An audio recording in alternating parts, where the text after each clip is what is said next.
السلام عليكم ورحمة الله وبركاته.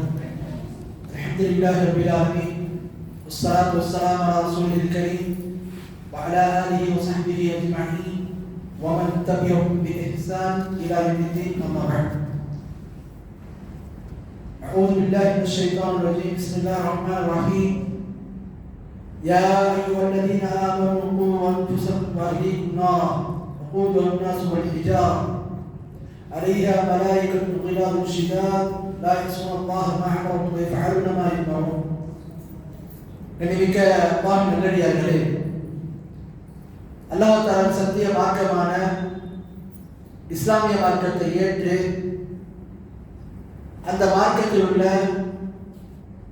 கல்வியை அறிவதற்காக வேண்டி நாம் எல்லாம் சிறப்பான இடத்திலே கூடியிருக்கிறோம். கண்ணியமிக்க அல்லாஹ்வின் நல்லடியார்களே, இந்த நேரத்திலே நான் உங்கள் முன்பு குடும்பத்தை இஸ்லாம் அதாவது சீர்படுத்துவதற்கான வழிமுறைகள் என்ன என்பதை குறித்து சில தகவல்களை கூட கடமைப்பட்டுள்ளேன். கண்ணியமிக்க அல்லாஹ்வின் நல்லடியார்களே, அல்லாஹ் தஆலா இந்த உலகத்தில் மனிதனை படைத்து அவனுக்கு ஜோடியை ஏற்படுத்தி அவனுக்கு வாரிசுகளை ஏற்படுத்தி இப்படியாக குடும்ப உறவுகள் மூலமாக மனிதர்களை பல்கி பெருக செய்யணும். இப்போ இந்த இடத்துல நாம் ஒரு முக்கியமான விஷயத்தை அறியணும். ஒரு மனிதன் இந்த உலகத்தில் வாழும்போது இந்த குடும்ப உறவுக்குள்ள தந்தை, மகன், மனைவி, மகள், இது மாதிரி அம்சங்கள்லாம் இருக்கு பார்த்தீங்கன்னா, இந்த இணைப்பு, இந்த குடும்ப உறவுகள். இதை பற்றி நாம முக்கியமாக சில அம்சங்களை விளங்கிக் கொள்ள வேண்டும். பொதுவாகவே நாம் என்ன நினைத்து கொண்டிருக்கிறோம்னா, இந்த குடும்ப உறவுகள் என்பது ஏதோ நம்முடைய சில தேவைகளுக்காக வேண்டியும் இந்த உலகத்தில் நாம் விட்டு போகிற அந்த செல்வங்களையும் நாம் விட்டு போகிற சொத்து பத்துகளையும் அனுபவிப்பதற்கும் அவர்கள் நமக்கு நாம் என்ன செய்ய அவங்களுக்காக அப்படி சம்பாதித்து சேர்த்து வச்சுட்டு போயிடுவோம். இதோடு நம்ம கடமை முடிந்து விட்டது என்று நினைக்கிறோம். ஆனால் இஸ்லாம் அப்படி சொல்ல, ஒரு மனிதன் இந்த உலகத்தில் இந்த குடும்ப உறவுகளுக்குள்ள வர்றான்னு சொன்னால் அந்த உறவு முறைகளை சீர்படுத்துவது, அவங்களுக்கு செய்ய வேண்டிய கடமைகள், உரிமைகள், இதில் கவனம் எடுப்பதை இஸ்லாம் கடமைன்னு சொல்லுது. இது ஒரு வாஜிபான அம்சம், ஃபர்தான அம்சம். அதனால தான் அல்லாஹ் குர்ஆன்ல சொல்றான், யா அய்யுஹல்லதீன ஆமனூ கூ அன்ஃபுஸக்கும் வஅஹ்லீக்கும் நாரா. ஈமான் கொண்ட மக்களே, நீங்கள் உங்களையும் உங்களுடைய குடும்பத்தார்களையும் நரக நெருப்பிலிருந்து காப்பாற்றுங்கள் என்று அல்லாஹ் தஆலா சொல்றான். அப்ப நல்லா ஒன்று நினைக்கணும், அல்லாஹ் என்ன சொல்றான்? உங்களை காப்பாற்றிக் கொள்ளுங்கள், நரக நெருப்பில் மட்டும் முடியல. அல்லாஹ் உங்களையும் காப்பாற்றணும், உங்க குடும்பத்தை நீங்க காப்பாற்ற வேண்டும் என்று அல்லாஹ் நமக்கு தெரியப்படுத்தணும். அப்போ ஒரு தலைவனாக, ஒரு குடும்ப தலைவனாக உள்ளவங்க கடமை என்ன? ஒரு குடும்ப தலைவியாக இருக்கக்கூடிய பெண்களோட கடமை என்ன? தன்னுடைய வாரிசுகளுக்கு, தன்னுடைய குழந்தைகளுக்கு என்னென்ன விஷயங்களை சொல்ல வேண்டும் என்று மார்க்கம் கட்டளையிட்டிருக்கிறதோ அதை சொல்லணும். எப்படி வளர்க்க வேண்டும் என்று மார்க்கம் அவங்களுக்கு கட்டளையிட்டிருக்கிறதோ அந்த முறையில் வளர்க்கணும். எப்படி அவங்களை வளர்த்தால் அவர்களை நரக நெருப்பிலிருந்து காப்பாற்ற முடியும் என்று என்ன செய்யணும்? ஒரு மனிதன் அதை அறிந்து செயல்படுத்த வேண்டும். பெண்களுக்கு என்ன வருதுன்னா, இஸ்லாமிய மார்க்கத்தில் குடும்பங்களை சீர்படுத்துவது, மனைவி மக்களை சீர்படுத்துவது இது ஒரு கட்டாய கடமை. எப்படி அல்லாஹ் நபி தொழுகை கடமையாக்கி இருக்கிறானோ, நோன்பை கடமையாக்கி இருக்கிறானோ, ஜகாத்தை கடமையாக்கி இருக்கிறானோ, அதே மாதிரி ஒரு குடும்ப உறவை, குடும்பங்களை சீர்படுத்துறதும் ஒவ்வொரு ஆண் அந்த தலைவர் மீதும் கட்டாய கடமை என்பதை உணரும். அதனால தான் எந்த ஒரு குடும்பத்தில் குடும்ப தலைவர் சரியாக இருக்கிறானோ, சரியாக நிர்வகிக்கிறானோ, சரியான முறையுடைய கடமையை நிறைவேற்றுறானோ, அந்த குடும்பம் இஸ்லாமிய முறையில் இருக்கக்கூடிய குடும்பமாக இருக்கும். எந்த ஒரு குடும்ப தலைவர் இந்த பொறுப்பை உணராம மார்க்கு சொல்லக்கூடிய கடமைகளையும் மார்க்கு சொல்லக்கூடிய உரிமைகளையும் புறந்தள்ளிவிட்டு மற்ற விஷயங்களுக்கு கவனம் எடுத்து அடிப்படையை விட்டான்னு சொன்னா அந்த குடும்பம் சரியான குடும்பமா இருக்காது, சீரான குடும்பமா இருக்காது. மறுமையில வெற்றி பெறக்கூடிய குடும்பமா இருக்க. எனவே இஸ்லாமிய மார்க்கத்தில் ஒவ்வொரு குடும்ப தலைவனும் குடும்ப தலைவியும் இதை உணர வேண்டும். அல்லாஹ் நமக்கு கொடுத்திருக்கக்கூடிய இந்த குடும்பம், இந்த உறவுகள், இந்த வாரிசுகள், மகள் இதெல்லாம் நாம் அவங்க நிர்வகிக்கிறது, மார்க்க அடிப்படையில் அவங்க வளர்த்தெடுக்கிறது, அவங்களுடைய மறுமை வெற்றியை நாம அவங்களுக்கு தர்பீத்தை கொடுத்து உருவாக்குறது, இது எல்லாமே நம்ம இது கடமை என்பதை மனசுல ஆழமா பதிய வைக்கணும். அதனாலதான் அல்லாஹ் சொல்றான், ஈமான் கொண்ட மக்களே, நீங்க உங்களையும் உங்க குடும்பத்தார்களையும் நரகத்திலிருந்து காப்பாற்றுங்க. அதனுடைய எரிபொருள் மனிதரும் கற்கொண்டு இருப்பார்கள் நல்லா சொல்லணும். இப்ப நரகத்திலிருந்து காப்பாற்ற வேண்டும்னா எப்படி? நிறைய சுத்தபத்து செஞ்சு போயிட்டேன், அதனால என்னுடைய குடும்பத்தை காப்பாற்றலாம் என்ற மாதிரி சொல்ல முடியாது. ஒரு மனிதன் நரக நெருப்பிலிருந்து குடும்பத்தாரை தன்னையை காப்பாற்ற வேண்டும் என்றால் அந்த மனிதன் இந்த மார்க்கத்தில் சொல்ல விஷயங்களை அறியும். அதை அறிந்து தன்னுடைய வாழ்க்கையை நடைமுறைப்படுத்தணும். தன்னுடைய குழந்தைகள், தன்னுடைய குடும்பத்தார் விஷயங்கள் அதை கொண்டு வரணும். அதைத்தான் மார்க்கத்தில் இங்க சொல்லப்படும். அல்லாஹ்வுடைய தூதர் சொல்றாங்க, சஹீஹ் புகாரில முஸ்லிம்களுடைய ஹதீஸ், குல்லுக்கும் ராஹி வ குல்லுக்கும் மஸ்ஊலுன் அன் ராஹியதி. உங்கள ஒவ்வொருவருமே பொறுப்பாளியாகும். அல்லாஹ் உங்கள ஒவ்வொருத்தருக்கும் பொறுப்பு கொடுத்திருக்கும். அந்த பொறுப்பை குறித்து மறுமையில் அவர் விசாரிக்கப்படுவார். ஏதோ நம்ம சந்தோஷமா இருக்கிறோம், மனைவி மக்களோட வாழ்றோம், தேவையானதை உண்றோம், அதோட மக்கள் முடிஞ்சது கிடையாது. எல்லாத்துக்குமே கேள்வி கிடைக்கிறது. ஒரு மனிதனுக்கு குழந்தைகள் ஏற்பட்டு அந்த மனிதனுக்கு மனைவி மக்கள் உருவாகி அவங்களை சரியா பாதையில சரியான பாதையில வழிநடத்தாம தன்னுடைய கடமையை உணராம தன்னுடைய பொறுப்பை உணராம அலட்சியமா இருந்தால் இதுக்கும் கேள்விகளுக்கு சொல்லணும். எப்படி தொழிலை பற்றி விசாரிக்கப்படுமோ, அவருடைய அமல்களை குறித்து விசாரிக்கப்படுமோ, அவருடைய செல்வத்தை பற்றி விசாரிக்கப்படுமோ, அது மாதிரி அவருக்கு கொடுக்கப்பட்ட பொறுப்புகள்ல இதை குறித்து விசாரிக்கப்படும். அதான் ரசூலுல்லாஹ் சொல்றாங்க, உங்கள ஒவ்வொருத்தரும் பொறுப்பாளி ஆவார். அவருக்கு அல்லாஹ் என்ன பொறுப்பை கொடுத்திருக்கிறானோ அந்த பொறுப்பை குறித்து விசாரிக்கப்படுவார் என்று அல்லாஹ்வுடைய தூதர் சொல்றாங்க. எனவே இந்த கடமை நம்ம உணரணும். நம்ம குழந்தை மார்க் அடிப்படையில் தொழுகாமல் இருக்குது, தவறான பாதைக்கு போகுதுன்னு சொன்னா இது ஏதோ நம்ம பெத்த கடமைக்கு அது சோத போடுறோம், தேவையான உணவு ஏற்படுத்தி கொடுத்துட்டோம், இதுக்கப்புறம் நம்ம கடன் முடிச்சு நினைக்கக்கூடாது. இந்த குழந்தையுடைய விஷயத்துல அக்கறை எடுக்கணும். இந்த குழந்தை சிறுவனாக இருக்கும்போது மட்டுமல்ல, அந்த குழந்தை வாலிபனா ஆனாலும் நாம் என்ன செய்ய மாதிரி விஷயங்கள்ல கவனம் எடுக்கணும். பாருங்க, நபி இப்ராஹிம் அலைஹிஸ்ஸலாமுடைய வாழ்க்கையை நம்ம பார்க்கணும். என்ன, நபி இப்ராஹிம் அலைஹிஸ்ஸலாம் அவர்கள் தன்னுடைய மகனாகி இஸ்மாயில் எப்படி உருவாக்குறாங்க. நீங்க நிறைய பேர் என்ன வளர்க்குறாங்க தெரியுமா? குழந்தைகளுக்கு செய்ய வேண்டிய கடமை என்ன? ஒரு வாலிப பருவம் வரைக்கும் அவங்களுக்கு தேவைகளை நிறைவேற்றி தருது. படிப்பா, உணவா, தேவைகளுக்கான செலவா இதெல்லாம் கொடுத்துரும், அவ்வளோதான், அதோட முடிஞ்சு போச்சு. அதுக்கப்புறம் வளர்ந்து வாய்ப்பானதுக்கு அப்புறம் தண்ணி தச்சு விட்டுருவோம், அது எப்படியா போயிட்டு போகுது அப்படின்னு மாதிரி நினைக்கிறாங்க. இதெல்லாம் தப்பு. ஒரு குடும்ப தலைவன்றவங்க, ஒரு தந்தைன்றவங்க, ஒரு தாயின்றவங்க தன்னுடைய குழந்தைகள் விஷயத்திலும் சரி, தன்னுடைய குடும்பத்தார் விஷயத்திலும் சரி, கணவன் மனைவி தொடர்பான விஷயத்திலும் சரி, இது ஏதோ ஒரு விஷயம் சொல்லணும் போனோம் அப்படின்னு இல்லை, எல்லா நிலைகளிலுமே அவங்க திருத்த வேண்டிய கடமை. பாருங்க, நபி இப்ராஹிம் அலைஹிஸ்ஸலாம் அவர்கள் புகாரியுடைய ஹதீஸ் 3364 ஹதீஸ், தன்னுடைய மனைவி ஹாஜர் அவங்களையும் மகன் இஸ்மாயில் நபியை என்ன பண்றாங்க, அந்த மக்காவுடைய பாலைவனத்திற்கு போயிடுறாங்க. போயிட்டு சில ஆண்டுகளுக்கு அப்புறம் திருப்பி வர்றாங்க. அப்போது இஸ்மாயில் நபி வாலிபராகி அவங்களுக்கு திருமணம்லாம் கொடுத்து வீட்டுக்கு வர்றாங்க. வந்த உடனே ஹாஜர் அலைஹிஸ்ஸலாம் வர்ணிச்சிடுறாங்க. அப்போ இஸ்மாயில் நபி வீட்டுக்கு வந்தா இஸ்மாயில் நபியுடைய மனைவி தான் இருக்கிறாங்க, இஸ்மாயில் நபியே காணும். அப்போ நபி இப்ராஹிம் அலைஹிஸ்ஸலாம் அவர்கள் இஸ்மாயில் நபியுடைய மனைவிட்ட கேட்குறாங்க. என்ன கேட்குறாங்க? இப்படிமா இருக்கீங்க, உங்க குடும்ப உறவுகள் எப்படி இருக்கு, உங்களுடைய குடும்பம் எப்படி இருக்குன்ற மாதிரி கேட்குறாங்க. அதற்கு அந்த பெண்மணி சொல்றாங்க, ஃபகால் நஹ்னு பிஷர் நஹ்னு ஃபீ தீக் வஷித்தா, நாங்க ரொம்ப கஷ்டத்தில் இருக்கிறோம், ரொம்ப குடும்ப நெருக்கடி, உறவுல ரொம்ப நெருக்கடியில் இருக்கிறோம், வாழ்வாதாரத்தில் பெரிய நெருக்கடியில் இருக்கிறோம், நிம்மதியா இல்லை. ஃபஷகத் இலை, தன்னுடைய அந்த விஷயங்களை எல்லாம் முறையிடுறாங்க, நிம்மதியா இல்லை, சந்தோஷமா இல்லை, அப்படி இல்லை, இப்படி ஒரு நபியினுடைய மனைவி இப்படியா. அப்போ இப்ராஹிம் நபி என்ன சொல்றாங்க,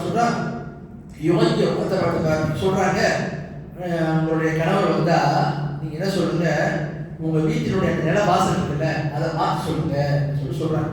அப்படியா, சரி போயிடுறாங்க. அப்புறம் சில நாட்களுக்கு அப்புறம் இஸ்மாயில் நபி வர்றாங்க வீட்டுக்கு. வந்தா அவன் மனைவி இந்த மாதிரி சொல்றான், ஒரு வயோதிகர் ஒருத்தர் வந்தார், வந்து என்கிட்ட இந்த மாதிரி விஷயங்கள்லாம் கேட்டார். நான் இப்படிலாம் சொன்னேன். அப்படியா? வேற என்ன சொன்னாங்க அவங்க என்ன சொன்னாங்கன்னு சொன்னா, வீட்டினுடைய நிலக்கதவை மாற்ற சொன்னாங்க. இல்லையா? வந்திருந்தவங்க யார் தெரியுமா? என்னுடைய தந்தை இப்ராஹிம் நபி. ஆகவே அவங்களோட இந்த மாதிரி முறையிட்டு இருக்கிறேன். இப்போ அவங்க என்ன சொல்றாங்கன்னு சொன்னா, ஒரு நபியினுடைய மனைவி இருக்கக்கூடாது, ஒரு குடும்ப உறவு இருக்கக்கூடாது என்பதற்காண்டி வீட்டினுடைய நிலக்கதவை மாற்ற சொல்லி, அதுக்கு என்ன அர்த்தம்?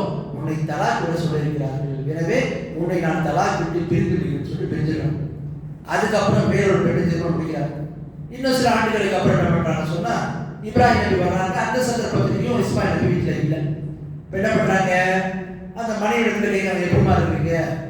ஃபகாலத் நஹ்னு பிகைர் வஸஅத், நாங்கள் நலவாகவும் நன்மையாகவும் நல்ல ஒரு பொருளாதாரத்தில் நல்ல ஒரு சந்தோஷமான நிலையில் நாங்கள் இருக்கிறோம். அதற்கு சொல்றாங்க, இங்க வந்து அவங்க கணவர் வந்து நீங்க என்ன பண்ணுங்க சொல்லுங்க, வீட்டினோட நிலக்கதவை மாற்ற வேண்டாம், அதை அப்படியே ஒட்டி எடுக்க சொல்லுங்க இந்த மாதிரி சொல்றாங்க. சொல்லிட்டு அவங்க வேலை முடிஞ்சு போயிடுறாங்க. சில நாட்களுக்கு அப்புறம் இஸ்மாயில் நபி திரும்பி வரும்போது இந்த மாதிரி மனைவி சொல்றாங்க, ஒரு வயோதிகர் வந்தார், அவர் இந்த மாதிரி விஷயங்கள்லாம் சொன்னார் சொல்றாங்க. அப்போது நபி இஸ்மாயில் சொல்றாங்க, அவங்க தான் தந்தை, நீ முறையிட்டத அவர் என்ன செய்ய கேட்டுக்கிட்டு உன்னை மனைவியாக வைத்திருக்க சொன்னாங்க, அவங்க சந்தோஷமா இருக்கிறாங்க மாதிரி விஷயத்தை செய்யறாங்க. சொல்லி தன் மனைவியோட என்ன செய்றாங்க, அவங்க இருந்தாங்க பார்க்கணும். ஆகவே நபிகளோட சம்பவத்துக்கு என்ன விளங்குதுன்னா, ரெண்டு விஷயத்தை விளங்கும்.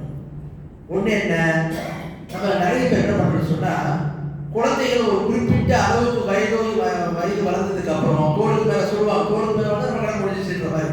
அதுக்கப்புறம் நன்மை தீமைகளை பத்தி எதுவும் சொல்றதும் கிடையாது. யார் கேட்டு போனாலும் என்னன்ற மாதிரி நம்ம கல்வி என்ன செய்ய தண்ணி தெளிச்சு விடுற மாதிரி சொல்றோம். இருக்கக்கூடாது. பாருங்க, ஒரு நபி தன்னுடைய மகனுடைய விஷயத்துல அவருக்கு வரக்கூடிய மனைவி எப்படிப்பட்டவங்களா இருக்கிறோம், அவங்க குடும்பம் வந்து சரியாக இருக்க வேண்டும் என்றால், மார்க் அடிப்படையில் இருக்க வேண்டும் என்றால், அல்லாஹ்வுடைய திருப்தியை பெற வேண்டும் என்றால் எப்படி இருக்கணும்ன்றத வழிகாட்டுதல் என்ன செய்யறாங்க, கொடுக்குறாங்க. அப்ப நமக்கு என்ன வருது? குழந்தைகளை திருத்துறது, மகளை வந்து திருத்துறது, மனைவியை திருத்துறது ஒரு வயதுலாம் கிடையாது. சொல்ல வேண்டிய கடமை சொல்லிக்கிட்டே இருக்கணும். அவங்களுடைய விஷயத்துல அக்கறை நம்ம செலுத்திக்கிட்டே இருக்கணும். எல்லா நிலைகளையும் என்ன செய்ய கவனம் எடுக்கணும். வயதுக்கு வந்தா மட்டும் இல்லை, திருமணம் முடிச்சுட்டா மட்டும் இல்லை, திருமணம் முடிச்சாலும் நல்லது எது, கெட்டது எது, சரியானது எது, மார்க் அடிப்படையில் எப்படி செய்யறதுலாம் சொல்ல வேண்டிய கடமை தந்தைக்கு இருக்கு. அதே மாதிரி இன்னொரு விஷயத்த நம்ம வேணும். நிறைய குழந்தைகள் எப்படி இருக்கிறாங்கன்னா, அவங்களுக்கு ஒரு வயோதிகரை வந்து அவங்க வந்து ஒரு வாரிப்பு பருவத்தை அடைந்த உடனே என்ன நினைக்கிறாங்க, பெற்றோர்லாம் ஒன்றும் தெரியாது, அவங்களாம் ஊருக்கு வர தெரியாதவங்க, தனக்கு தான் எல்லாம் தெரியுமா சில பேர் வச்சுக்கலாம். அது திருமணம் முடிஞ்சுன்னா முடிஞ்சது, அதோட பெற்றோர்கள் என்ன, அவங்களுக்கு எந்த ஒரு விஷயம் கிடையாது, எல்லாம் இவரே முடிவு பண்ணுவாங்க, இவரே எல்லாம் பண்ணுவார். அப்போ பெற்றோர்கள் எந்த ஒரு பேச்சும் இருக்கிறது கிடையாது. ஆனால் பார்த்து இஸ்மாயில் நபி ஒரு நபியாக இருக்கிறார், இறை செய்தி அல்லாஹ் அவங்களுக்கு இறக்கி கொண்டிருக்கிறான். அந்த நிலையில கூட தன்னுடைய தந்தையினுடைய கடமை என்ன செய்யறாங்க, தந்தையினுடைய சொல்லுக்கு அவங்க மதிப்பளித்தாங்க, அதை நிறைவேற்றாங்க பார்க்கணும். இப்படித்தான் ஒவ்வொரு குடும்பம் இருக்கணும். குடும்ப உறவுகள் என்பது அவர்கள் எந்த நிலையில் அடைந்தாலும் சரி, நல்லது சொல்ல வேண்டியது எல்லாத்துக்கும் சொல்ல வேண்டிய கடமை இருக்கு. மகனுக்கும் அந்த கடமை இருக்கு. மகன் ஒரு விஷயத்தை தந்தை சொல்றாங்க, நன்மையை சொல்றாங்கன்னா அதை ஏற்றுக்க வேண்டிய நிலையில அவர் இருக்கணும். அதே மாதிரி அந்த உபதேசங்களை செவிசாய்த்து அதுக்கு கீழ்ப்படியக்கூடிய நிலைமை இருக்கும். அதே மாதிரி தந்தை என்பவர்கள், தாய் என்பவர்கள் எந்த நிலையில குழந்தைகள் வயது அவங்க வந்து வாலிபத்தை அடைந்து திருமண உறவுகளில் வந்து அவங்களுக்கு குழந்தை குடி வந்தாலும் அவங்க செய்யக்கூடிய நன்மையான விஷயங்களை அவங்க என்ன செய்யணும், ஆரம்பம். அவங்க செய்யக்கூடிய தீமையான விஷயங்களை அவங்களுக்கு தடுக்கணும். இதெல்லாம் நம்ம வந்து கடமை நம்ம பார்த்து சொல்லு. இதெல்லாம் பொறுப்பாக விசாரிக்கணும். இந்தியா மார்க்கெட்டில் சொல்லப்பட்டிருக்கிறதா, நீங்கள் உங்களுடைய குழந்தைகளை பருவ வயது வரை நீங்கள் என்ன செய்யணும், அவங்களை வந்து பராமரித்து அவங்களுக்கு செய்ய வேண்டிய கடமைகளை செய்யணும். அதுக்கப்புறம் நீங்கள் தனி தெரிஞ்சு விடணும் சொல்லப்படுங்க. அவங்களுடைய செலவினங்களை பருவ வயது அடைக்கும் வரைக்கும் செய்ய வேண்டிய கடமை இருக்கு. அந்த செலவினங்களை தாண்டி மற்ற கடமைகள் இருக்கதான் செய்யுது. நன்மையை வந்து தீமையை தடுக்கிறது, அவங்களுடைய மறுமை வாழ்க்கையை அக்கறை செலுத்துறது, அவங்களுடைய விஷயத்துல கவனம் எடுக்கிறது, அவங்களுடைய நல்ல எதிர்காலத்துக்கான வழிகளை அவங்களுக்கு ஏற்படுத்தி தர்றது, இதெல்லாம் இருந்துட்டே இருக்குது. அப்ப இதை நம்ம என்ன செய்யணும், கவனம் எடுக்கணும் அப்படின்னு நம்ம பார்க்கணும். ஆகவே மார்க்க நமக்கு ஒரு சில வழிமுறைகளை சொல்லுது. இந்த வழிமுறை நம்ம பின்பற்றி நடந்தா நம்முடைய குடும்ப உறவுகள் சீரான பாதையில் போகும். அது என்னென்ன வழிகள்? முதலாவது, நம்முடைய குடும்பத்தில் குடும்ப தலைவராக இருக்கணும், மனைவியாக இருக்கணும், குழந்தைகளாக இருக்கணும், எல்லாருக்குமே முதல்ல உள்ளத்தில் நம்ம என்ன பதிய வைக்க வேண்டும் என்று சொன்னால், இஸ்லாமிய மார்க்கத்தினுடைய கொள்கைகளை, அக்கீதாவை நம்ம பதிய வைக்க வேண்டும். அக்கீதானா என்ன? அல்லாஹ்வை எப்படி நம்பணும், மறுமையை எப்படி நம்பணும், தூதரை எப்படி நம்பணும், விதியை எப்படி நம்பணும், இது மாதிரி மார்க்கத்தில் உள்ள அடிப்படையான விஷயங்களை மனசுல பத்தி வச்சு கொண்டே இருக்கும். அப்படி இருந்தாதான் அந்த குழந்தையுடைய தர்பியத்து சரியாக இருக்கும். இஸ்லாமிய மார்க்கத்தில் குழந்தைகளுக்கு அந்த தர்பியத்தை கொடுக்க வேண்டிய கடமை பெற்றோர்களுக்கு அவசியமாக இருக்கு, குடும்ப தலைவருக்கு அவசியமா இருக்கு, குடும்ப தலைவிக்கு அவசியமா இருக்கு. பாருங்க, அல்லாஹ் தஆலா நபி இப்ராஹிம் அலைஹிஸ்ஸலாமை பற்றி சொன்னோம். இப்ராஹிம் நபி சிலையை போல் தன்னுடைய கையினால உடைத்தார். சிலையை தன்னுடைய கையினால் உடைத்த ஒரு நபி. அந்த நபி அல்லாஹ்ட்ட பிரார்த்தனை பண்றாங்க. என்ன பிரார்த்தனை பண்றாங்க? வஜ்ருனி வ பனிய அன் நஅபுதுல் அஸ்னாம். அல்லாஹ்வே, ரப்பே, என்னையும் என்னுடைய குடும்பத்தார்களையும் சிலை வழிபாட்டை விட்டு நீ காப்பாற்று, விலக்கி வை, தூரமாக்கி வை என்று என்ன செய்யறாங்க? பிரார்த்தனை பண்றாங்க. அப்போ ஒரு நபி சிலைகளை உடைத்ததற்காக வேண்டி அவ்வளவு சிரமங்களை அனுபவித்த ஒரு நபி, நெருப்பு குண்டத்தில் தூக்கி எறியப்பட்ட நபி, இதற்காக வேண்டி பகிஷ்காரம் செய்யப்பட்ட ஊரை நீக்கப்பட்ட ஒரு நபி, இதெல்லாம் இருந்தும் கூட அல்லாஹ் என்ன பிரார்த்தனை பண்றாங்க? ஷிர்க்கை விட்டு என்னையும் என் குடும்பத்தாரையும் காப்பாத்து. அப்போ ஒரு நபியே இந்த அளவுக்கு அக்கறை செலுத்துறாங்கன்னா நம்மளாம் எந்த அளவுக்கு அக்கறை செலுத்தணும்? ஷைத்தான் இரவா நம்மளை வீழ்த்திடும். எனவே ஒவ்வொருவரும் தன்னுடைய விஷயத்திலையும் தன்னுடைய குடும்பத்தார்கள் விஷயத்திலையும் சரியான கொள்கையில தான் நம்ம பயணிக்கிறோம், சரியான கொள்கையில நம்ம போகணும், நேர்வழியில போகணும், கொள்கையில உறுதியாக இருக்கணும், அல்லாஹ்வின் தவக்குள் நம்ம சரியாக கொள்ள வேண்டும் என்பதை மனசுல ஆழமா பதிய வைத்துக் கொண்டே இருக்கும். ஒரு பையன் இருக்கான், அவன் வளர்த்தெடுக்கும் போது பாரு, நான் உன்னை பார்க்கக்கூடிய நிலையில சில தீமைகளை நீ செய்யாம இருக்கலாம், யாரோ ஒரு ஆள் பார்க்கிறான் என்பதற்காக நீ சில தீமைகளை செய்யாம இருக்கலாம். ஆனால் யார் இருந்தாலும் சரி, இல்லைன்னாலும் சரி, நீ ரகசியமா செய்தாலும் சரி, எங்க இருந்து செஞ்சாலும் சரி, அனைத்தையும் அல்லாஹ் கண்காணித்துக் கொண்டிருக்கிறான். அல்லாஹ் ரகீம், அவன் கண்காணிக்கக்கூடியவன். அல் அலீம், அனைத்தையும் அறிந்தவன். எந்த ஒன்றும் அவனுக்கு தப்பாது என்கின்ற விஷயத்தை மனசுல சின்ன வயசுல இருந்தே குழந்தைகளுக்கு பதிய வச்சா அல்லாஹ்வுடைய அந்த பயம் அந்த குழந்தைகளுடைய மனசுல வரும். இந்த மாதிரி தான் குழந்தைகளை உருவாக்கும். ஒரு மனிதன் உலக கல்வியை கற்றுக்கொள்வதனாலோ அல்லது ஒரு உயர்ந்த பதவியிலையோ அல்லது உயர்ந்த ஒரு வேலையில இருப்பதனால தீவிர வைக்க மாட்டான். டாக்டர் தொழில் பண்றான், மருத்துவமா இருக்கிறான், அவனுக்கு தெரியாதா புகைப்பிடிப்பது அவனோட உடல்நலத்துக்கு பாதிப்பு, மது அருந்துவது பாதிப்பு, இது தெரியாதா? தெரியும். தெரிஞ்சு செய்வான், அதை பயன்படுத்தும். ஏன்? அவனுக்கு அல்லாஹ் மேல நம்பிக்கையும் கிடையாது, அவனுக்கு மறுமை மேல நம்பிக்கையும் கிடையாது, மறுமையில் அல்லாஹ் விசாரிப்பார் என்ற நிலையும் கிடையாது. ஆனா ஒரு குழந்தையை நம்ம உருவாக்கும் போது அல்லாஹ் மேல நம்பிக்கையும், அல்லாஹ் மீது பயத்தையும், அல்லாஹ் மீது அன்பையும், அல்லாஹ் மீது ஆதரவையும், மறுமையை பற்றிய அந்த ஈமானையும் நீங்க செய்யக்கூடிய ஒவ்வொரு விஷயத்தையும் குறித்து நாளைக்கு மறுமையை நீ விசாரிக்கப்படும். உன்னுடைய வாலிபத்தை எப்படி செலவழித்த, உன்னுடைய செல்வத்தை எப்படி திரட்டின, எப்படி செலவழித்த, எல்லாம் விசாரிக்கப்படுவார் என்கின்ற விஷயத்தை சின்ன வயசுல இருந்தே குழந்தைகளுக்கு கொடுத்துட்டே வந்து சொன்னா அந்த குழந்தை சரியான பாதையில பயணிக்கும். ஆகவேதான் குழந்தைகளுக்கு முதல்ல இஸ்லாத்தினுடைய அடிப்படையான கொள்கையை நம்ம சொல்லித்தரோம். அதன் மீது அந்த குழந்தைகளை வளர்த்தெடுக்கணும். அப்போதுதான் அந்த தர்பியத்து சரியான தர்பியத்தாக இருக்கும். சஹாபாக்கெல்லாம் இருந்தாங்க, அவங்களாம் ஏன் இப்படி உருவானாங்க? ஏன் அதுல உறுதியா இருந்தாங்க? கலிமா சொல்லிட்டு யார் அல்லாஹ்வுக்கு இணை வைக்கல, யார் அல்லாஹ்வுடைய நம்பிக்கையை என்ன செய்யல, மாற்றமா நடக்கல. என்ன காரணம்? அந்த கொள்கையை அவர்கள் முறையாக விளங்கியிருந்தாங்க. அது மாதிரி நாம என்ன செய்யணும்? இந்த விஷயத்துல கவனம் எடுக்கணும். நாமளும் மார்க்கத்தை பத்தி தெரிஞ்சுக்கணும், நம்முடைய மனைவி மக்களுக்கும் அதுல கவனம் எடுக்கணும். பாருங்க, நம்ம என்ன நினைக்கிறோம்? ஏதோ சிலை பார்த்து செய்யணும், சம்பாதிக்கிறோம், செலவு பண்றோம், அப்படியே வாழ்ந்துட்டு போயிடும், அவ்வளவுதான் நினைக்கிறோம். உண்மையான வாழ்க்கையினுடைய அந்த யதார்த்தத்தை நம்ம உணராம இருக்கணும். எல்லாத்துக்கும் தெரியும், அத்துனியா மஸ்ராவுல் ஆகிரா, இந்த உலக வாழ்க்கை என்பது மறுமைக்காக ஒரு விளையிடும். இங்க சரியா நம்ம விளைச்சல் செஞ்சோம்னு சொன்னா, அறுவடை செஞ்சோம்னா மறுமையில வெற்றி நமக்கு சரியா இருக்கும். இதெல்லாம் தெரிஞ்சிருந்தோம் நம்ம நிறைய அக்கறையே கிடையாது. குழந்தைகளுக்கு இஸ்லாமிய தர்பியத்தை கொடுக்கறதுக்கு எப்படி பண்றோம்? மக்தப் மதரசாக்கள் எந்த ஒரு பகுதியில முறையாக இயங்கும். என்ன?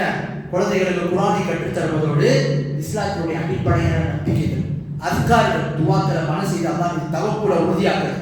ஒரு குழந்தை துவா ஓதுவது பிஸ்மில்லாஹி லா இலாஹா இல்லல்லாஹு வஸ்மிஹி வலா ஸமாஹு ஸமீர் அலி 3 முறை இந்த காலையில துவா ஓதுனா மாலை வரைக்கும் எந்த ஒரு தீங்கும் விடவும் ஏற்படாதுன்னு சொல்லிட்டு மார்க்கம் சொல்லுது. இதை ஓதி தரும்போது அந்த நம்பிக்கை அந்த குழந்தைங்க மனசுல பதிய வச்சுட்டோம்னா அல்லாஹ் அல்லாஹ் மீது ஒரு தைரியம் வரும், அல்லாஹ் மீது உறுதியான நம்பிக்கை ஏற்படும். அற்பமான விஷயங்களுக்கு குழந்தை பயப்படாது. இப்படிதான் நம்ம குழந்தைகளை உருவாக்கணும். நம்ம என்ன பண்றோம்? குழந்தைகளுடைய விஷயத்துல உலக கல்விக்கு கொடுக்கக்கூடிய முக்கியத்துவம் கூட நம்முடைய மார்க்க கல்வி கொடுப்பதே கிடையாது. அது ஏதோ ஊர்ல மாதிரி தேவைப்பட்ட தொழில் விட்டுருவோம். அப்படி இருக்கக்கூடாது. மார்க்க கல்வி தான் அடிப்படை. உலக கல்வி தேவைக்கு பயன்படுத்த விட்டுட்டு போயிடும். இந்த மார்க்க அடிப்படையில தான் நாம நம்முடைய மனைவியையும் குழந்தைகளையும் நம்மையும் நம்ம வளர்த்தெடுத்தாதான் நம்முடைய குடும்பம் நிம்மதியான குடும்பமா இருக்கும். அப்போதான் நம்முடைய குடும்பம் சீரான வழியில பயணிக்கும். எந்த ஒரு குடும்பத்துல அல்லாஹ்வை பற்றிய அச்சம், அல்லாஹ் மீது அன்பும் மார்க்கப்பட்டவும் நிலைத்திருக்கவோ அந்த குடும்பத்தில் தான் நிம்மதி முதல்ல இருக்கும். அந்த குடும்பத்தில் தான் சீரான குடும்பமா இருக்கும். எந்த ஒரு குடும்பத்தில் மார்க்கப்பட்டு இல்லையோ, அல்லாஹ் மீது முறையான நம்பிக்கை இல்லையோ, அந்த குழந்தைகள் பெற்றோர்களுக்கு மாறு செய்யக்கூடியவர்களாகும், பெற்றோர்களை துன்புறுத்தக்கூடியவர்களாகும், பெற்றோர்களுக்கு நோய் செய்யக்கூடியவர்களாகும், பெற்றோர்கள் நிம்மதியற்றவர்களாகும். ஆக சூழ்நிலை சொன்ன அந்த குடும்பமே நிம்மதியை இழந்து நேர்வழியில் இருந்து தரப்பட்ட குடும்பமாக தான் இருக்கும். அதனால தான் குழந்தைகளுக்கு சின்ன வயசுல இருந்தும் பெற்றோரும் சரி அவர்களும் இந்த மார்க்கத்துடைய கொள்கை கல்வி சம்பந்தமான விஷயத்தில் அக்கறை எடுக்கணும். தன்னுடைய குழந்தைகளை அந்த மாதிரி வளர்த்துக்கணும். சின்ன பிள்ளை பெண் குழந்தை வளர்த்துறோம்னு சொன்னா சின்ன வயசுல இருந்து வெக்கத்தோட வளர்க்கணும். என்ன பண்றாங்க ஸ்கூல்ல இன்னைக்கு அதுங்களுக்கு போற அந்த சட்டை போட்டு இருக்கிற வெக்கத்தையும் விட்டுறாங்க.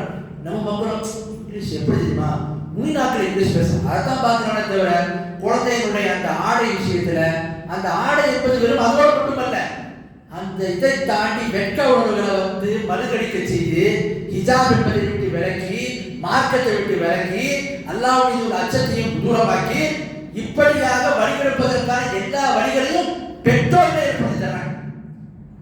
உண்மையில பார்த்தோன்னா இன்னைக்கு குடும்பத்தை சீர்படுத்துவது என்பதை விட ஒவ்வொரு அதிகமான பெற்றோர்கள் அவங்களுக்கும் மார்க்கம் தெரியல, அவங்க உருவாக்கக்கூடிய குழந்தைகளையும் மார்க் அடிப்படையில் உருவாக்கணும். மாற என்ன பண்றாங்க? தவறான பாதையில கொண்டு போறதுக்கு அவங்க குழந்தைகளையே யாரை கொண்டு போறாங்க. ஒரு பையன் மார்க்கெட்டை படிக்கிறான், அப்புறம் படிச்சுக்கலாம், முதல்ல ஸ்கூலுக்கு நீ முதல்ல உலக கல்வியில கவனம் செலுத்து, மார்க்கெல்லாம் அப்புறம் 8ஆம் வகுப்பு தொழுகலாம் அப்புறம் மாதிரி இருக்கக்கூடாது. குழந்தைகளுக்கு நம்ம இஸ்லாமிய தர்பியத்தை கொடுக்கணும். அல்லாஹ் அந்த பயத்தை உள்ளத்துல ஏற்படுத்தணும், அல்லாஹ் மீது நேசத்தை ஏற்படுத்தணும், அல்லாஹ் மீது ஆதரவை ஏற்படுத்தணும், அசைக்க முடியாத தவறுக்கூட மனசுல பதிய வைக்கணும். அப்படி இருந்தா ஒரு குழந்தை என்னவா இருக்கும்? மார்க்க அடிப்படையில் உருவாகும். அந்த குடும்பம் தான் சரியான குடும்பமா இருக்கும். அடுத்து பாருங்க, ஒரு குடும்பத்தை சீர்படுத்துவதற்கான இரண்டாவது வழி என்ன? மார்க்கத்தில் மிக முக்கியமான கடமையாகிய தொழுகை விஷயத்தில் அக்கறை எடுக்கணும். தானும் தொழுகணும், தான் மனைவிக்கும் தொழ கட்டளை எடுக்கணும், குழந்தைகளுக்கும் அந்த கட்டளை நம்ம எடுக்கணும். எத்தனையோ விஷயங்களை கட்டளையிடுவோம், ஆனால் தொழுகை விஷயத்துல நாமளும் பொறுப்போக்கா இருப்போம், நம்மளுடைய குடும்பத்தார் விஷயத்துல பொறுப்போக்கா இருக்கும். இப்படித்தான் எப்படி பாருங்க, அல்லாஹ் குர்ஆன்ல சொல்றான், வக்முர் அஹ்லக பிஸ்ஸலாத்தி வஸ்தபிர் அலைஹா 20வது அத்தியாயம் 132வது வசனம். உங்களுடைய குடும்பத்தார்களுக்கு நீங்கள் தொழுகையை குறித்த கட்டளையை ஏவுங்கள் அல்லாஹ் சொல்றான். தொழ சொல்லி கட்டளையிட வேண்டும், அதில் உறுதியாக இருக்க வேண்டும் என்று அல்லாஹ் சொல்றான். குழந்தைகளுக்கு மனைவிக்கு ஒரு குடும்ப தலைவர் செய்ய வேண்டிய கடமை என்ன? தொழ வேண்டும். எத்தனையோ குடும்பத்தை பார்த்தா குடும்ப தலைவர் தொழுவுறாங்க, அந்த பிள்ளை எங்க தொழுவோம், மனைவி எங்க தொழுவாங்க. அப்ப அல்லாஹ் சொல்றான், நீங்க குடும்பத்தாருக்கு கட்டளையிட வேண்டும். முதல்ல ஒரு மனுஷன் தொழுகையில அவன் அக்கறையா இருக்கணும், அவன் கரெக்டா இருக்கணும். அல்லாஹ் குர்ஆன்ல சொல்றான், தன்ஹானி ஃபக்ஷாய் முன்கர், இந்த தொழுகை என்ன செய்யும்? மானக்கேடான விஷயங்களை விட்டு தீமைகளை விட்டு உங்களை தடுக்கும் அல்லாஹ் சொல்றான். உண்மையில ஒரு மனிதன் இந்த தொழுகை சீராக இருந்ததுன்னா அந்த மனிதன், அவனுடைய குடும்பம், அவனுடைய குழந்தைகள் எல்லாருமே தீமையான விஷயங்களை விட்டு விலகி இருப்பாங்க. அல்லாஹ் சொல்லக்கூடிய விஷயம் தொழுகையில ஒருத்தவங்க கரெக்டா இருந்தாங்க, மத்த விஷயங்களை கரெக்டா இருப்பாங்க. அதனால ரசூலுல்லாஹ் சொல்றாங்க, மறுமையில ஒரு அடியாட்ட முதல்ல விசாரிக்கப்படுறது என்ன? தொழுகை தான். அதுல அவன் சரியா இருந்துட்டான்னு சொன்னா அவன் வெற்றி அடைந்து விட்டான். யார் ஒரு தொழுகின்ற தோல்வி அடைஞ்சிட்டானோ அவன் தோல்வி அடைந்து விட்டான், அவன் நஷ்டம் அடைந்து விட்டான் என்று அல்லாஹ் சொல்றாங்க. திரும்பிய ஹதீஸ். இப்ப மறுமையில நம்ம இடத்துல முதலாக நம்முடைய அமல்களை எதை பத்தி விசாரிக்கப்படும்? தொழுகை தான். இந்த தொழிலை நம்மளே பொறுப்போக்கா இருந்தா நம்ம என்ன செய்ய முடியும்? நம்ம பொறுப்போக்கா இருந்தா நம்முடைய குழந்தைகளுக்கு எப்படி அதை ஏக முடியும்? ஆகவே இந்த கடமை நம்ம என்ன செய்யணும்? கவனமா இருக்கும். பாருங்க, அல்லாஹ் குர்ஆன்ல சூரத்துல் மரியம் 19வது அத்தியாயத்துல 55வது வசனத்துல சொல்றான், வகான யஅமுரு அஹ்லஹு பிஸ்ஸலாத் வஸகாத் வகான இன்த ரப்பிஹி மர்தியா. அல்லாஹ் இஸ்மாயில் நபியை பற்றி சொல்றான். இஸ்மாயில் நபி தன்னுடைய குடும்பத்தாருக்கு தொழுகை ஏவக்கூடியவங்களா இருந்தாங்க. ஜகாத்தை கொடுக்க ஏவுவதற்காக சொன்னாங்க. ஜகாத்தை கொடுக்கிற கட்டளை இட்டாங்க. அவனுடைய ரப்பிடத்துல பொருத்தி கொள்ளப்பட்டவர்களாக இருந்தார் என்று சொல்லி அல்லாஹ் இஸ்மாயில் நபியை பற்றி சொல்றான். அதில் நபிக்கல்லாவுடைய தொழுகை என்பது ரொம்ப முக்கியம். குடும்ப தலைவர் வந்துடுவாங்க. சில பேர் பஞ்சல் தொழுகைலாம் வந்துடுவாங்க. ஆனால் குடும்ப தலைவர் எழுப்ப மாட்டாங்க. அவங்க எப்படியா போயிட்டு போறாங்க நினைப்பாங்க. இருக்கக்கூடாது. ஒரு மனுஷன் தன்னுடைய வாழ்க்கைக்கு அப்புறம் இந்த உலகத்தில் அற்பமான உலகம் தான் மரணத்துக்கு அப்புறம் குழந்தைகள் 60 வருஷம் இருக்குமா, அதனுடைய பாதுகாப்புக்காகவும் அதனுடைய நிம்மதிக்காகவும் அதுக்கு தேவையான சொத்து வந்து இதெல்லாம் சேர்க்கிற அக்கறை இருக்கிறோம். ஆனால் அந்த மரணத்துக்கு அப்புறம் உள்ள அந்த மறுமை வாழ்க்கைக்கு தேவையான விஷயத்துல கவனம் எடுக்க மாட்டோம். இதை விட ஒரு புரிதல் கம்மி வேற என்னவா இருக்கும்? உலக விஷயத்துல அக்கறை எடுக்கிறோம், மறுமைக்கு எந்த தேவையை நம்ம என்ன செய்ய மாட்டோம்? நம்முடைய குடும்பத்தார் விஷயத்தை பார்க்க மாட்டோம். மனைவிக்கு ஒண்ணுன்னா பதறோம். மனைவிக்கு தேவையான பேங்க் பேலன்ஸ் எல்லாத்தையும் நம்ம கரெக்டாக நிர்வகிக்கிறோம். ஆனா அந்த மனைவியும் குழந்தைகளும் மறுமையில் அந்த இடத்துல வெற்றி அடையணும், சொர்க்கத்துக்கு போகணும், தொழில்களை பேருந்தா இருக்கிறது ரொம்ப ரொம்ப கவனக்குறைவா இருக்கக்கூடாது.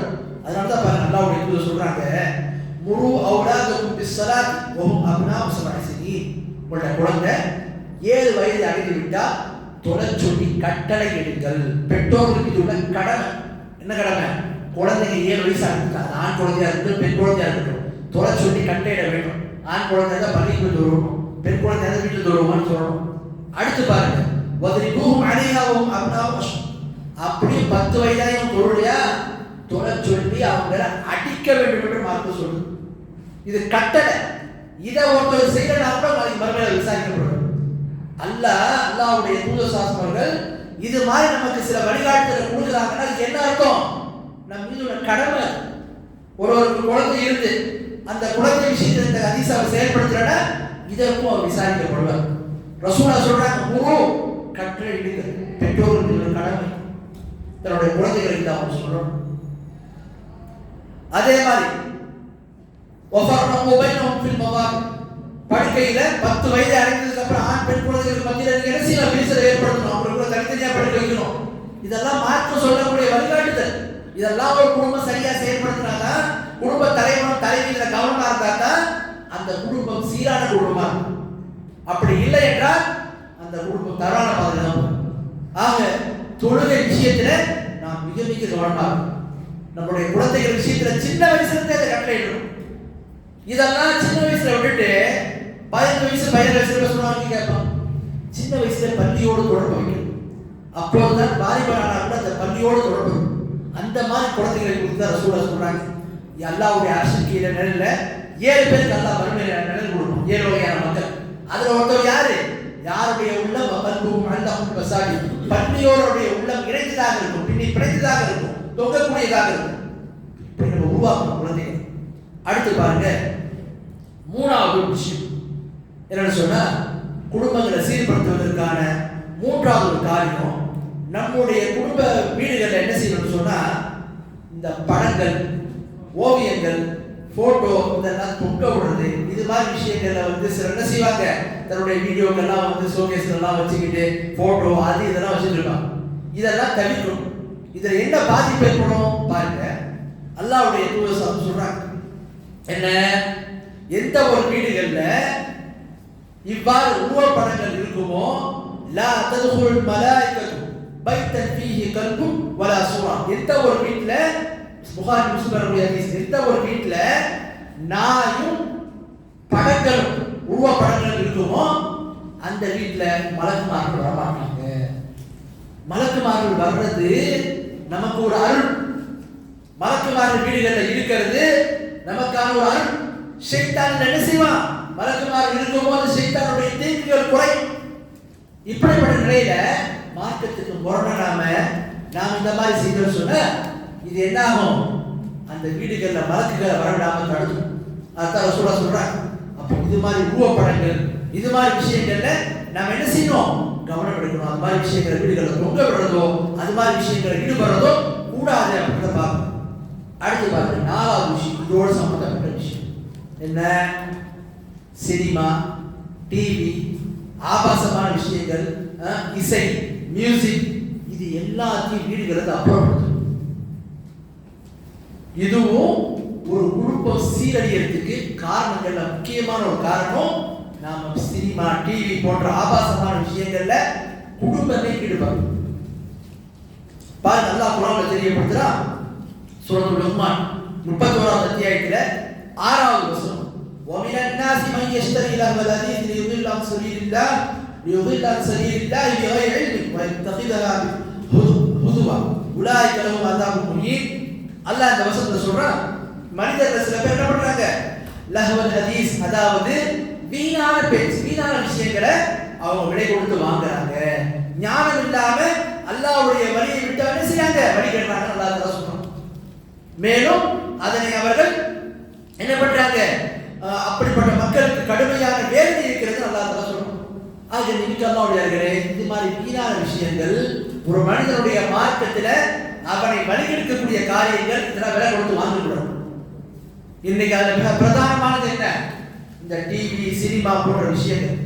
இதுல பாத்தீங்கன்னா குடும்பத்தை வெக்கமே இல்லாம ஆபாசமான விஷயங்களையும் அருவருக்கத்தக்க விஷயங்களையும் ஒரு குடும்பத்துல எல்லாருமே சேர்த்து உட்காந்து பார்க்கலாம். கொஞ்சம் கூட மானம், கொஞ்சம் கூட அதுல எந்த விதமான வெக்கமும் இல்லாம இருக்கிறத பார்க்கணும். அதனால பார்க்கணும், எந்த வீடுகள்ல இந்த டிவி போன்ற விஷயங்கள் பரவலா இருக்குமோ அங்க வெக்கம், மார்க்கம் இது இருக்கு. ஏன், அதை பார்த்து பார்த்து மனிதனுக்கான அந்த உணர்வுகளே செத்து போயிடும். வெட்கம் இல்லாத நம்ம பார்க்கணும்.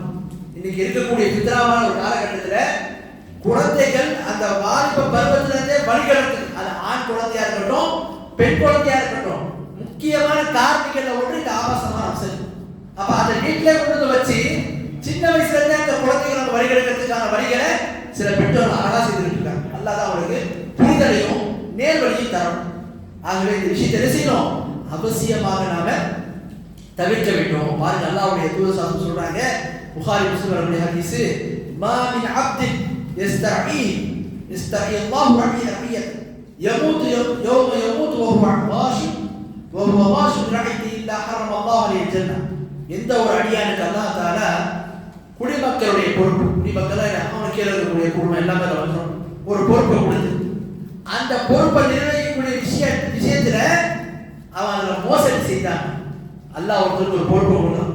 மக்களை பாதுகாக்கக்கூடிய பொறுப்பு, மக்களை நிர்வகிக்கக்கூடிய பொறுப்பு, குடும்பத்தை அரவணைக்கக்கூடிய பொறுப்பு போன்ற கொடுத்தான். இதை கொடுத்து அவன் அந்த பொறுப்பை சரியா நிர்வகிக்கணும்னு சொன்னா அப்படிப்பட்டவன் மீது சொர்க்கம் ஹராமாக்கப்படும் என்று அல்லாஹ்வுடைய தூதர் சொல்றான். பெரும்பாவத்துல ஒரு பாவம். என்ன பாவம், ஒரு பொறுப்பை கொடுத்தா அந்த பொறுப்பை சரியா நிர்வகிக்கணும்னு சொன்னா அப்படிப்பட்டவங்க அவர்கள் மீது சொர்க்கத்தில் என்ன செய்வாங்க, ஹராமாக்கும். என்ன அர்த்தம், அவங்க சொர்க்கத்துக்கு போக முடியாது, தண்டனை அனுபவித்ததுக்கு அப்புறம் தான் போக முடியும். இந்த அளவுக்கு மார்க்கத்தில் சொல்லப்பட்டிருந்தா கொஞ்சம் கூட அதை பத்தி அக்கறையே இல்லாம நம்ம என்ன செய்யணும், இருக்கிறத பார்க்கணும். இப்ப ஒரு குடும்பம் இருக்கக்கூடாது. முதல்ல இந்த சினிமா ஆபாசத்தை ஒழிக்கிறோம்னு சொன்னா வீடுகள்ல டிவி போன்ற விஷயங்களை நீங்க பரவலா பார்த்தா செல்போன்லயே குழந்தைகள் வழிகெடுக்கிறதுக்கான எல்லா வழிகளையும் ஏற்படுத்தி வச்சிருக்கு. கார்ட்டூன் வந்து சின்ன வயசுல ஆரம்பிச்சு படிப்படியா போய் என்ன செய்யுது, தவறான ஆபாசமான விஷயங்களுக்கு ஆண் குழந்தைகளும் பெண் குழந்தைகளும் போய் அடிமையாவதை பார்க்கணும். ஆகவே நிலை ஏற்படக்கூடாதுன்னு சொன்னா அந்த குழந்தைகளுக்கு சிறிய வயதிலிருந்து இருந்து நம்ம என்ன செய்யணும், இது மாதிரி விஷயங்களை தவிர்க்கணும். ஒரு குடும்பத்தை சீர்படுத்துவதற்கு அந்த வீட்டுல மார்க்கத்தை போதிக்கக்கூடிய அம்சங்களும் குர்ஆனை ஓதக்கூடிய விஷயம் ரசூலுல்லாஹ் சொல்றாங்க. எந்த வீடுகள்ல சூரத்துல் பக்ரா ஓதலையோ அது என்ன கபர் மாதிரி. ஏன் அங்க வந்து ஓத பண்ணணும்னு சொன்னா என்ன ஆகும், கபர்கள்ல தான் மரணித்தவங்க எதுவும் செய்ய முடியாது, அல்லாஹ் விக்ர் செய்ய முடியாது, குர்ஆனை ஓத முடியாது, அல்லாஹ் நினைவுக்கு எந்த ஒன்றும் இருக்காது. ஆனா அது மாதிரி ஒரு வீட்டுல இருக்குதுன்னு சொன்னா அது என்ன, கபரை போன்றது. அது மாதிரி வீடுகளை சைத்தான் குடியிருப்பான். எனவே இந்த மாதிரி ஆபாசங்கள் என்ன செய்யணும், முதல்ல விலக வேண்டும். அப்போதான் குடும்பத்தை நாம் சீராக வைக்க முடியும் அப்படிதான் பார்க்கணும். அடுத்து பாருங்க, 5வது அம்சம் என்னன்னு சொன்னா, குடும்பத்தை சீர்படுத்துவதற்கான 5வது அம்சம் நம்முடைய குடும்ப உறவுகளுக்கு மத்தியில ஒரு இணக்கத்தையும் பிணைப்பையும் உருவாக்கும்.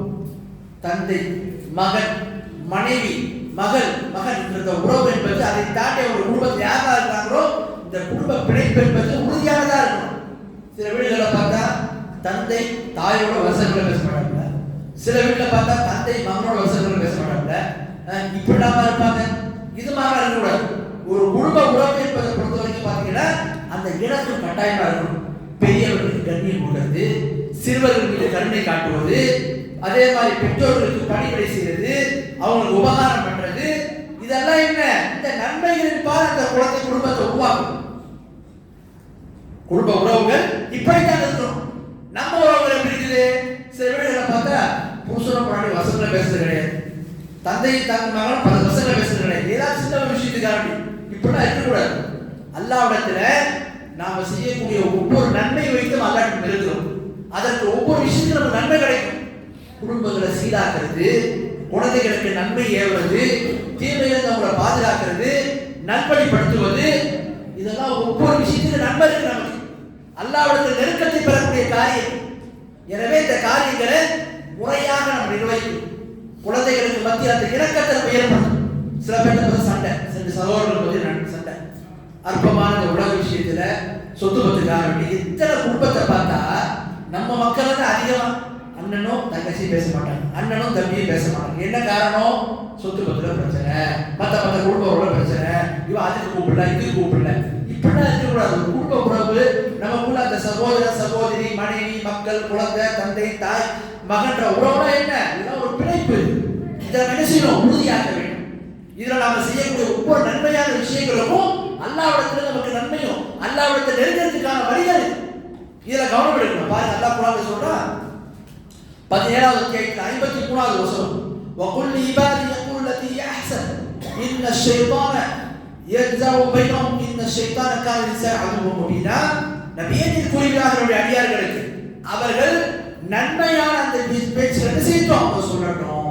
குடும்ப உறவுகளுக்கு மத்தியில நன்மைகளையும் நன்மையான விஷயங்களை அவங்க சொல்லட்டும். மக்களுக்கு மத்தியில் கொடுக்கிற மாதிரி குடும்ப உறவுகளுக்கு மத்தியில் கொடுக்கட்டும். ஏன்? நிச்சயமாக ஷைத்தான் அவர்களுக்கு மத்தியில என்ன செய்யறான்? குழப்பத்தை ஏற்படுத்த நாடுகிறான். நிச்சயமாக ஷைத்தான் மனிதனுக்கு பகிரங்கமாக விரோதியாக இருக்கு. எனவே ஷைத்தான் மக்களை வழிகெடுக்கிறதுல மிக பிரதானமா குடும்ப உறவுகளுக்குள்ள தான்.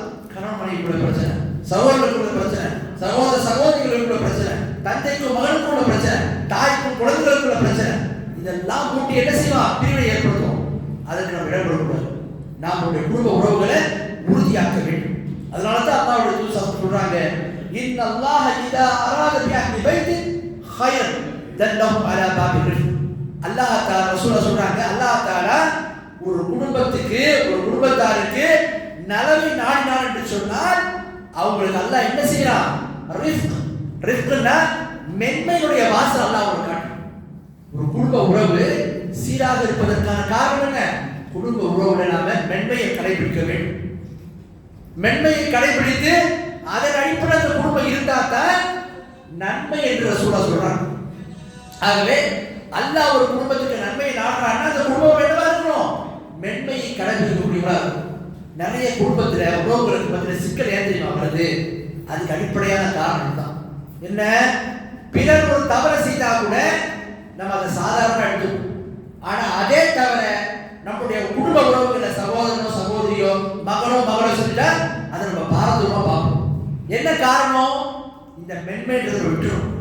பிறரை விட பிறருக்கு நம்ம சாக்கு போட்டு சொல்றதை விட நம்ம குடும்ப உறவுகளுக்குள்ள சகோதர சகோதரிக்குள்ள மனைவி மக்களுக்குள்ள அதிகப்படியா சாக்கு போக்கு சொல்லி அவங்களுடைய விஷயத்தை நாம் என்ன செய்யணும்? மென்மையை கடைபிடிக்க வேண்டும். இதுவும் ஒரு குடும்பம் சீராவதற்கான வழிகள ஒரு வழி. அல்லாஹ்வுடைய தூதர் சொல்றாங்க, சஹீஹ் முஸ்லிமுடைய ஹதீஸ், அல்லாஹ் மென்மையானவன். அவன் என்ன செய்யறான்? மென்மையை விரும்புகிறான். எந்த ஒரு காரியத்தில் மென்மை இருக்குமோ அது அந்த காரியத்தை அழகாக்கும். எந்த ஒரு காரியத்தில் மென்மை இல்லாம கடின போக்கு ஏற்படுமோ அது அந்த காரியத்தை அலங்கோலமாக்கும். நிறைய குடும்ப உறவுகள் சிக்கிறதுக்கு காரணம் என்ன? இந்த மென்மையை நம்ம கைவிட்டதுனால தான். சில பேர் மற்றவங்க என்னென்னவோ தப்பு செய்வாங்க, அதெல்லாம் பெருசா பொருட்படுத்த மாட்டாங்க. மனைவி சின்ன சின்ன விஷயங்கள் செய்தால் கூட அது அவங்களுக்கு பெரிய ஒரு பாரமா இருக்கக்கூடாது. குடும்ப உறவுகளுக்குள்ள மென்மை என்பது ரொம்ப ரொம்ப அவசியம். அந்த மென்மை வந்தால்தான் நம்ம குடும்ப உறவுகளுக்குள்ள என்ன செய்யக்கூடாது? இணைப்பை நாம ஏற்படுத்த முடியும் அப்படின்றத நாம பார்க்கணும். அடுத்து பாருங்க, குடும்ப உறவுகளுக்கு மத்தியில் சீர்படுத்துவதற்கான 6வது அம்சம் என்னன்னு சொன்னா, நாம நம்ம குடும்ப விஷயத்துல குறிப்பாக ஹிஜாப் சம்பந்தமான விஷயத்துல ரொம்ப ரொம்ப கவனம். அதிலும் குறிப்பிடும்படியாக நம்முடைய வீடுகள்ல அந்நிய ஆண்கள் நுழைவதையும் வருவதையும் தடுக்கணும். நம்ம இல்லாத நேரங்கள்ல அந்நிய ஆண்கள் வருவதையும் நுழைவதையும் தடுக்க வேண்டும். அது நம்முடைய குடும்ப உறவுகளாக இருந்தாலும் சரி, நம்முடைய உடன்பிறந்த சகோதரனாக இருந்தாலும் சரி. பாருங்க, அல்லாஹ்வுடைய தூதர் சாஸ்திரம் சொல்றாங்க, வத்துஹூல் அலன் நிசா, பெண்கள் அவர்கள் தனியாக இருக்கும்போது என்ன செய்யக்கூடாது, அவங்க மீது நுழையக்கூடாது, அவங்கள்ட்ட போகக்கூடாது. அப்போது ஃபகால் ரஜுல் மின் அன்சார், அன்சார்கள் ஒரு சஹாபி கேட்கிறாங்க, யா ரசூலுல்லாஹ் அஃபரைத்தல் ஹமு, அல்லாஹ்வுடைய தூதரே, நீங்கள் இந்த கணவனுடைய தம்பி இருக்காரு நான் வச்சேன், அவரை பத்தி நீங்க என்ன பாக்குறீங்க, எப்படி சொல்றீங்க? அல்லாஹ்வுடைய தூதர் சொல்றாங்க, அல் ஹமுல் மௌத், கணவனுடைய சகோதரன் மௌத்ன்றாங்க. என்ன அர்த்தம்? பொதுவாகவே ஒரு வீட்டில் அண்ணன் தம்பி எல்லாம் பரவாயில்ல இருக்குன்னு சொன்னா, கூட்டு குடும்பமா இருக்குன்னு சொன்னா, அந்த இடத்துல பரவாயில்ல வீடுகளில் வர்றது போறது சந்திக்கிறதுக்கான வாய்ப்புகள் அதிகமாக அமையும். இப்படி அமையும் போது அங்க ஹிஜாபை பேணப்படணும்னு சொன்னா, மார்க்கு சொல்லக்கூடிய என்னதான் அண்ணனுடைய மனைவியா இருந்தாலும் சரி, அது அந்நிய பெண் தான். அப்படி இருக்கும் போது நம்ம அதை பொருட்படுத்தாம சர்வ சாதாரணமா நம்முடைய வீடுகளை மற்ற சகோதரிகளோடு இருக்கிற மாதிரி அந்நிய பெண்ணாக இருந்தோம்னு சொன்னா ஷைத்தான் என்ன செய்வான், இடத்துல வழிகிடும். அதனால ரசூலா சொன்னாங்க, அல்ஹம்துல் மௌத், கணவனுடைய சகோதரன் மௌத். பெண் அர்த்தம், ஒரு பெண்ணுக்கு அவருடைய கற்புக்கும் உயிருக்கும் பாதிப்பு ஏற்படுத்துவதில் அந்நிய ஆண்கள் எப்படி காரணமா இருப்பாங்களோ அதுல குடும்ப உறவுகள்ல கணவனுடைய குரல் பிறந்தவங்களுக்கு காரணமா இருப்பாங்க. ஆகவே இஸ்லாம் கணவனுடைய சகோதரி, அதாவது கணவனுடைய சகோதரி எல்லாரும் என்ன சொல்லி மார்க்கும், அந்நிய ஆண்கள் சொல்லுது. ஆகவே அந்த அந்நிய ஆண்கள் விஷயம் ரொம்ப கவனமா இருக்கும். ஒரே குடும்பமா இருக்கணும், ஒரே வீட்டில் தங்கி இருக்கிறோம்னா கூட அவங்களுடைய குறிப்பிட்ட அந்த அறையில நினைச்ச கூடாது, நுழையக்கூடாது, போகக்கூடாது. இது மாதிரி விஷயங்களை கவனம் எடுக்கணும். நிறைய வீட்டில் இந்த குடும்ப சிக்கல்கள் ஒழுக்கக்கேடுகள் வர்றதுக்கு என்ன, இது போன்ற மார்க்க வழிகாட்டுதல் ரசூலுல்லாஹ்வுடைய கட்டளைகளை மீறப்படுறதுனால தான் நிறைய குடும்ப உறவுகள்ல தவறான ஒழுக்கக்கேடான விஷயங்கள்லாம் வரது நம்ம பார்க்கணும். எனவே குடும்பம் சீராக இருப்பதற்கு இது போன்ற விஷயங்கள்ல நாம கவனம் எடுக்கணும். பாருங்க, அல்லாஹ் குர்ஆன்ல 33வது அத்தியாயத்துல 53வது வசனம் சொல்றான், வைதா சஅல்துமூஹுன்ன மதஅ ஃபஸ்அலூன மின் வராஇ ஹிஜாப். நபிமாருடைய மனைவிமார், உம்மாத்துடைய தாய், அவங்கள்ட்ட ஒரு விஷயத்தை கேட்கணும்னு சொன்னா திரைக்கு அப்பா இருந்து கேளுங்க. அல்லாஹ் சொல்றான், அவங்களே நீங்களுடைய தாய், அவங்க திருமணம் பண்ண முடியாது, ஹராம் தடை செய்யப்படுது. அப்படிப்பட்ட பெண்களுடைய தாய்மார்கள்ட்ட நீங்க ஒரு சண்டைக்கிட்டே ஒரு விஷயத்தை கேட்கறத தவிர நீங்க என்ன பண்ணுங்க, திரைக்கு அப்பா இருந்து கேளுங்கன்னு அல்லாஹ் தஆலா குர்ஆன்ல சொல்றான்.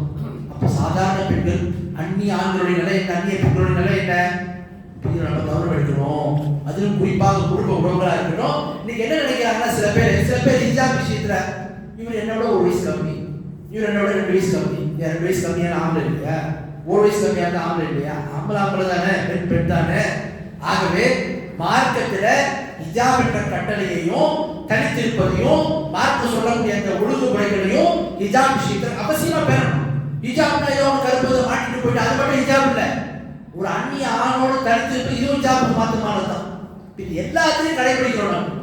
அப்ப குடும்ப உறவுகளை சீர்படுத்துவதில் இதில் நம்ம என்ன செய்யணும், அக்கறை எடுக்க வேண்டும் அப்படின்றத பார்க்கிறோம். ஆகவேதான் இது விஷயத்துல நிறைய குடும்ப சிக்கல்கள் வர்றதுக்கு ஹிஜாபையும் இது மாதிரி மார்க்க சொல்லக்கூடிய அந்த வழிகாட்டுதலையும் புறந்தருவதனால தான் இது மாதிரி ஏற்படுது அப்படின்றத நாம பார்க்கிறோம். அடுத்து பாருங்க, 7வது அம்சம் என்னன்னு சொன்னா, குடும்ப உறவுகளை நாம சீர்படுத்தணும்னு சொன்னா ஆண் தன்னுடைய குடும்ப பெண்கள் விஷயத்துல அக்கறை எடுக்கணும்.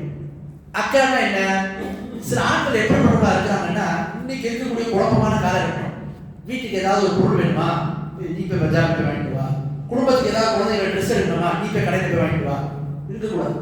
ஒரு ஆண் தான் தன்னுடைய மனைவியுடைய கையை பிடித்தோ அல்லது தன்னுடைய மனைவியோடோ பயணித்து ஒவ்வொரு இடத்துக்கும் போகணும், தனித்து அனுப்பக்கூடாது. அல்லாஹ் குர்ஆன்ல சொல்றான், அர்ரிஜாலு கவ்வாமூன அலன் நிஸா, ஆண்களை நாம பெண்களை விட பலமானவர்களாக படைத்திருக்கிறோம், நிர்வகிக்கக்கூடியவர்களாக படைத்திருக்கிறோம். ஆகவே இது விஷயத்துல நம்ம அக்கறை எடுக்கணும். பெண்களுடைய ஹிஜாப் விஷயத்துல கவனமா இருக்கிற மாதிரி அவங்க தனித்திருக்கக்கூடிய சந்தர்ப்பங்கள் ஏற்படுத்தக்கூடாது. யாரும் அந்நியான்கள் வர மாதிரி சந்தர்ப்பங்களை உருவாக்கக்கூடாது. நீ எப்படின்னா வெளியே போ வாழ்ற மாதிரிலாம் விட்டுறக்கூடாது. ஹிஜாபை பேரணும், நம்ம கூட போகணும், அல்லது அதுக்கான பாதுகாப்பை நம்ம ஏற்படுத்தணும். இது மாதிரி விஷயங்கள் அக்கறை சில நேரங்களில் போகணும். ஒரு பாதுகாப்பான ஒரு சூழல் இருக்குது, பக்கத்துல போறாங்க, பக்கத்து சொந்தக்காரர்கள் போறாங்க வராங்க, பிரச்சனை இல்லை. ஆனாலும் அது மாதிரி நேரங்களை கடந்து சில நேரங்கள் அவங்களுடைய பணிகளை அவங்க செய்யறதுக்காக போறாங்க, வீட்டு தேவை நிறைவேற்றதுக்காக போறாங்கன்னு சொல்லும்போது என்ன ஆகும், அதுல சில சிக்கல்கள் ஏற்படும். அதனால ஒரு ஆண் என்ன செய்யறது மாதிரி விஷயத்துல அக்கறை எடுக்கணும். தன்னுடைய குடும்பத்தாரர் விஷயத்துல கண்காணிப்பு மிக மிக அவசியம். ஏன்னு சொன்னா ஒரு பெண் சரியானவளாக இருந்தாலும் நீங்க இருக்கக்கூடிய சின்னாவான காலகட்டத்தில் எத்தனையோ கழுகு எத்தனையோ தவறான எண்ணமுடையவர்கள் வழிகெடுப்பதற்கு காத்து கொண்டிருக்காங்க. அதற்கான சந்தர்ப்பத்தை கூடக்கூடாது. ஆகவே பெண்களும் இதுல மிக கவனமாக இருக்கணும். அதே மாதிரி வீடுகளை விட்டு வெளியே செல்லும் போது எப்படிப்பட்ட ஆடைகளை அணிய வேண்டும் என்று சொன்னால் சரியான ஹிஜாப் அணியணும். சரியான ஹிஜாப்னா என்ன, ஒரு பெண்ணுடைய உடல் அங்கங்கள் அனைத்தும் மறைத்து அவங்களுடைய உடல் அங்கங்களோ அழகோ வெளிப்படுத்தாத விதத்துல முகத்தில் வந்து அவங்களுடைய உடல் முழுவதையும் மறைத்தவாறு லூசான ஆடை, மெல்லிய ஆடை இல்லாமல் தடித்த ஆடை என்ன செய்யணும் பயன்படுத்த வேண்டும். அல்லாஹ்வுடைய தூதர் சொல்றாங்க, சஹீஹ் முஸ்லிம் ஹதீஸ், சின்ஃபானி மின் அஹ்லின் நார் லம் அரஹுமா, இரண்டு விதமான தரப்பினர் நரகவாசிகள்னு நான் அவங்கள பார்க்கல. கௌம் மஅஹும் சியாதுன் காஸ்னாபில் பகர், ஒரு நபர் எப்படிப்பட்டவங்க சொன்னா, ஒரு வர்க்கத்தில் எப்படிப்பட்டவங்க சொன்னா அவங்களுடைய கைகள்ல மாட்டினுடைய வாரை போன்று சாட்டை இருக்கும். அதை வைத்து மக்களை துன்புறுத்தி கொண்டிருப்பாங்க. சில பேர் என்ன பண்ணுவாங்க, இவங்க ஒரு வகை. ரெண்டாவது ஒரு வகையில் யாரு, வனிசாஉ காசியாத்துன் ஆரியாத்துன் முகிலாத்துன் மாயிலாத் ரூசுன் காஸ்னிமத்துல் புஹ் மாயிலா லா யதுகுல் ஜன்னத வலா யஜிது ரிஹாஹா வ இன்ன ரிஹா லா யஜிது மஸ்ரத் கதா வ கதா. அல்லாஹ்வுடைய தூதர் சொன்னாங்க, இரண்டாவது தரப்பினர் யாரு, பெண்கள்ல ஆடை உடுத்தியும் நிர்வாணமாக இருக்கக்கூடிய பெண்கள், ஆடை உடுத்தியும் நிர்வாணமாக இருக்கக்கூடிய பெண்கள், மேலும் தன் பார்ப்பதற்காக வேண்டி தன்னை அசைத்து அசைத்து ஈர்ப்பதற்காக என்ன செய்வாங்க, அவங்க நடந்து செல்வாங்க.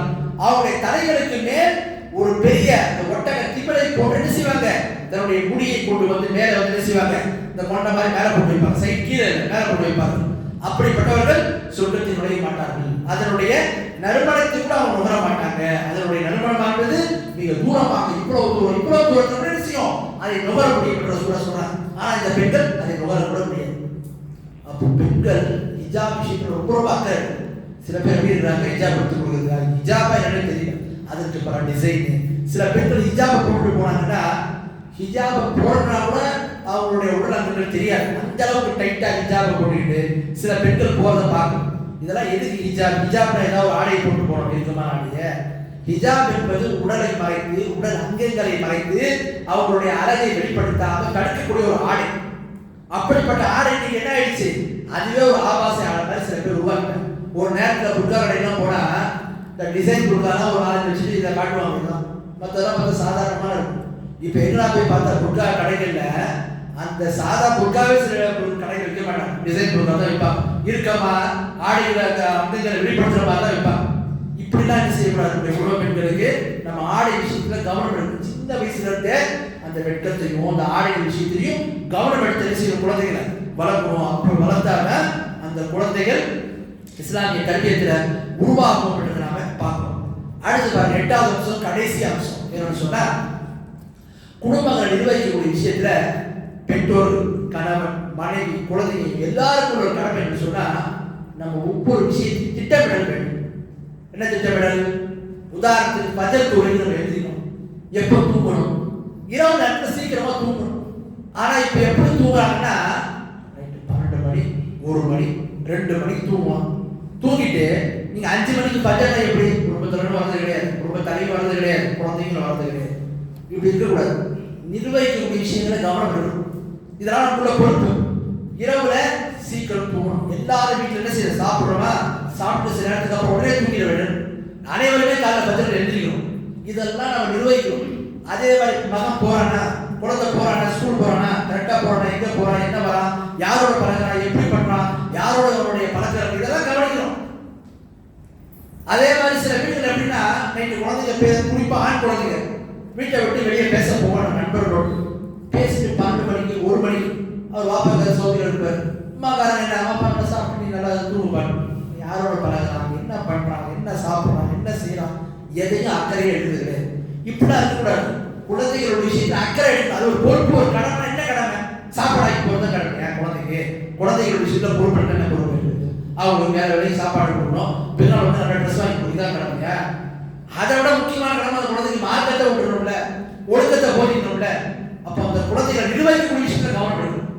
கரெக்டா அந்த குழந்தை அதனுடைய வேலை செய்தா, தூங்குறாங்களா, சரியான முறையில் அவங்களுடைய வேலைகளை திட்டமிட்டு செய்யறாங்களா, குடும்ப உறவுகள் சரியா இருக்குதா அப்படின்னு பார்க்கணும். அதை விட்டு குடும்ப சீரியலை பார்த்துக்கிறது, தேவைப்பட்ட அவங்க நினைச்ச சமையல் செய்யறது, நினைச்ச வேலைகளை வந்து பார்த்துக்கிறது, இப்படிலாம் ஒரு குடும்பம் இருந்தால் எங்க இருந்து அது இஸ்லாமிய குடும்பமா இருக்கும், எங்க இருந்து அந்த குடும்பம் சீர்படும்.